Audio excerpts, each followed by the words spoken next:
Olá, galera. Vamos ver disciplina de História. A página 257 eu já fiz a leitura no vídeo anterior, então aqui a gente vai entrar direto na 258.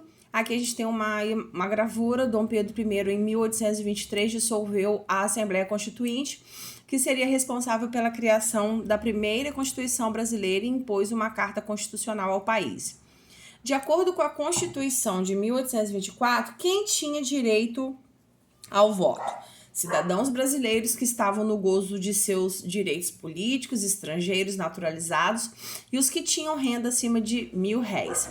Quem podia se candidatar ao Senado? Cidadãos maiores de 40 anos, pessoas de saber, capacidades e virtudes com rendimento anual acima de R$800.000.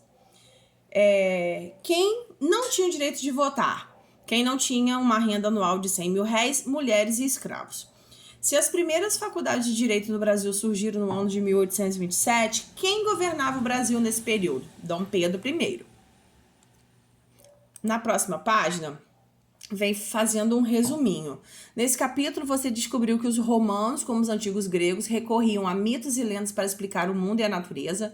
Viu também que, além das lendas que narram as origens de Roma, há também pesquisas históricas sobre o mesmo tema. Observou que Roma apresentou 3 diferentes formas de organização política ao longo do tempo.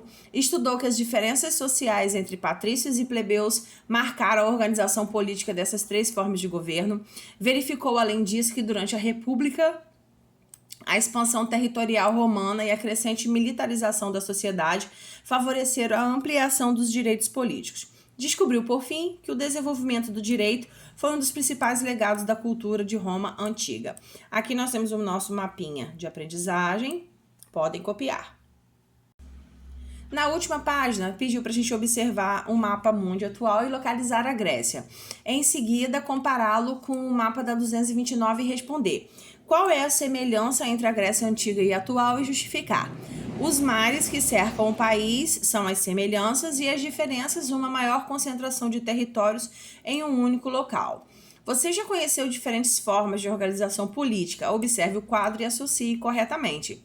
Forma de governo caracterizada pela concentração de poderes em uma pessoa, império. Governo do povo, democracia. Forma de governo em que o poder é exercido por uma minoria que se considera melhor que os demais. Aristocracia. Forma de organização política em que o governo é exercido por representantes do povo, república.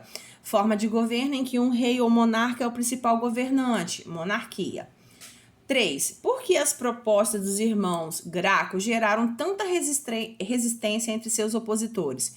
Porque eles exerceram o cargo de tribuno da plebe e defenderam os interesses dos plebeus. Ambos propuseram dividir as terras dos patrícios e distribuí-las à plebe. O que significava ser cidadão na Roma Antiga e quem era cidadão na Roma Antiga? Ser cidadão na Roma Antiga era participar de decisões políticas e ocupar cargos políticos. Não eram considerados cidadãos, plebeus, estrangeiros, mulheres e os escravos. E aqui é possível identificar semelhanças entre as noções de cidadania adotadas por antigos gregos e romanos. Quais as diferenças? Diferenças: na Grécia só era considerado cidadão se fosse grego de nascença, como pai e mãe grego. Já em Roma eram os plebeus, estrangeiros naturalizados, mulheres e escravos não eram considerados cidadãos. Aqui a gente encerra a nossa aula de hoje. Fiquem ligadinhos, o recesso já está chegando, as atividades avaliativas também. Então não falte aula para poder tirar todas as suas dúvidas. Um beijo, fique com Deus e até amanhã.